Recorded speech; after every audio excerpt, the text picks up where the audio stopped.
think of politics now less as left versus right and much more as top versus bottom.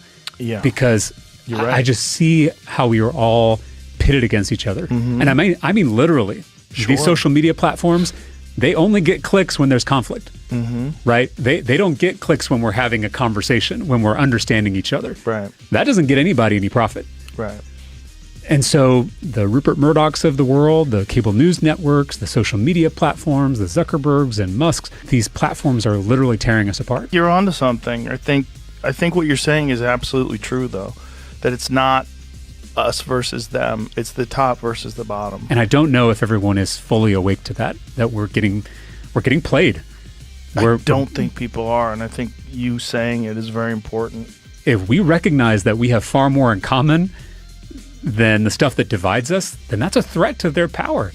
It's a threat to their wealth. That unity, that loving your enemy is not just morally good. It's not just idealistic.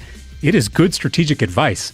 That's part of the problem, is that the people that are in power want to stay in power. And the best way to stay in power is to enrich the other people around you that are like you and create laws and create a structure that allows you to maintain ridiculous wealth and suppress competition.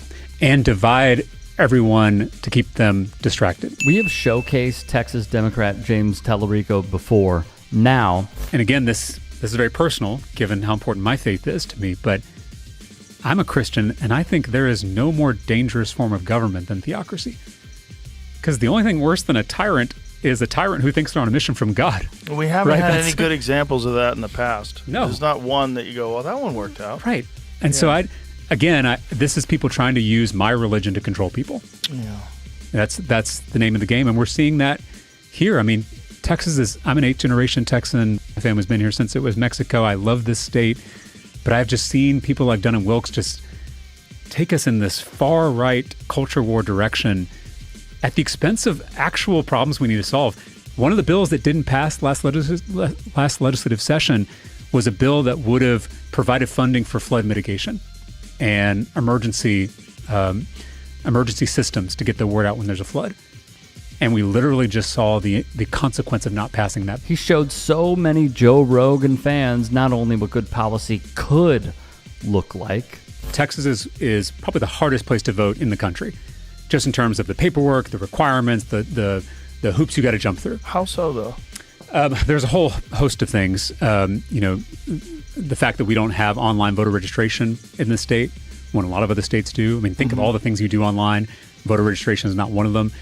The IDs that now count for registering to vote or voting are very selective. So, for instance, if you've got a concealed carry license, that license counts as ID, which I agree that it should. But a student ID from a college or university doesn't count as an ID. You have to get a driver's license? Yeah, you got to go get a driver's license. And again, what for about someone passport? Passport would work, passport. Right? But again, I didn't have a passport for most of my life, right? I didn't travel outside the country till I was, I was in my 30s. And so I didn't have a passport. A lot of people don't have a driver's license, especially older folks. So the point is that these rules get added on top of each other and make it even more difficult. But he also heard this from the famous podcast host. There is reason and good reasons to be disillusioned. I guess all I'm pushing back on is that second step of it's always going to be this way. Right. It doesn't have to be this way. That is the key step. Right. So that's because you need to run for president. We need someone who's actually a good person. Well, because the Democrats have very few candidates that are. Can I actually push back on that? Please. Because we were talking about how politics has become a religion. This is one of the ways it does, is people put all their faith in a politician. No, but I'm not saying that. I've seen it with Bernie. Yes. People, and I like Bernie a whole lot, but some people treat him as if he's a messianic figure. Well, because he's Trump on the right, ones, people treat him as a messiah in some ways. Like, Bernie's, this is a problem. One of the only ones that's been remarkably consistent in his entire career. I know. And so but he's still a flawed human being, right? I mean, just like we all are. Rare. It's so rare. I know, but my point is that should be praised. But instead of the change is going to come from your listeners. Yes. Not from me.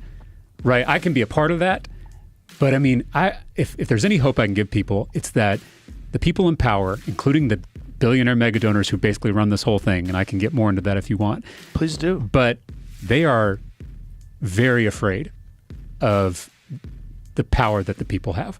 He said Talarico should run for President of the United States of America. Recapping his session with Politico, Talarico said this: I just got the overwhelming impression that Joe Rogan is not loyal to either political party and is deeply skeptical of our political system as a whole. I think that skepticism also applies to Donald Trump, just like it did to Joe Biden last year. He'd also say, I got the impression the reason Joe Rogan has the most popular podcast in the country is because he speaks for a lot of people who don't feel like they belong in either political party and are rightly suspicious of a corrupt political system. Part of my nerves going in was coming on as an elected official, but I think I was able to shed some light on why the system is broken, at least at the state level, and why it's not working for people, and possible solutions for how to change it. While Politico's headline was fawning over Talarico, the National Review's Jim Garrity typed, and while Democrats haven't won a statewide election in Texas since 1994, all streaks come to an end someday. Some Democrat will win a statewide election in the Lone Star State again. Just keep in mind, colonies on Mars may arrive first. Now, if one has no clue of Talarico's work, this bill is insane.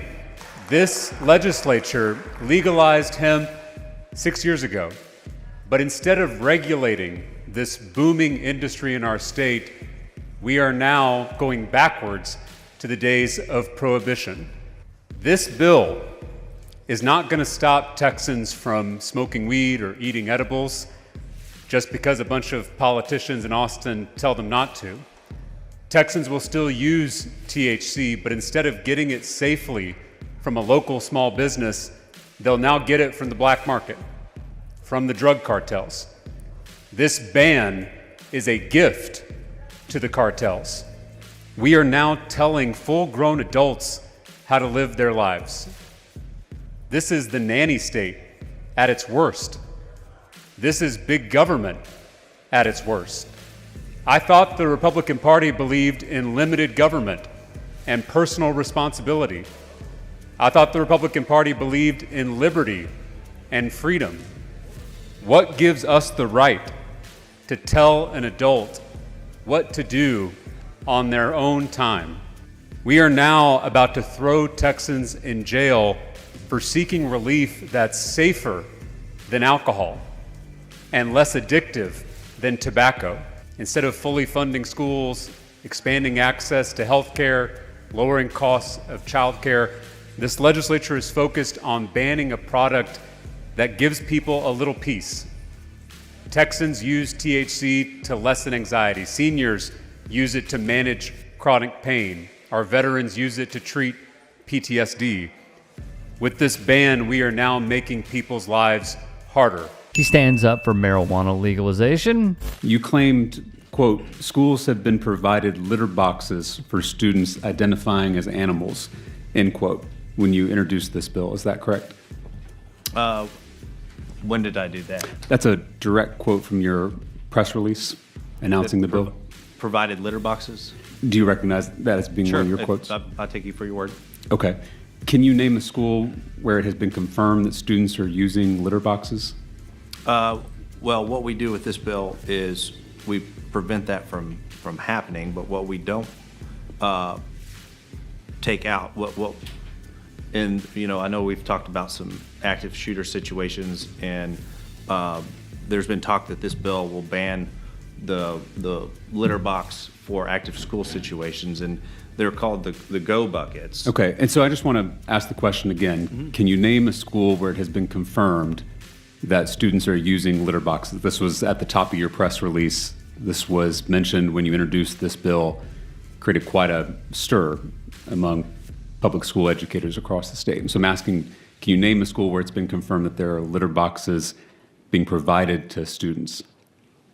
For this purpose, no, I cannot on the litter box side. He calls out the conspiratorial BS from MAGA Republicans. Is there a separation of church and state in this country?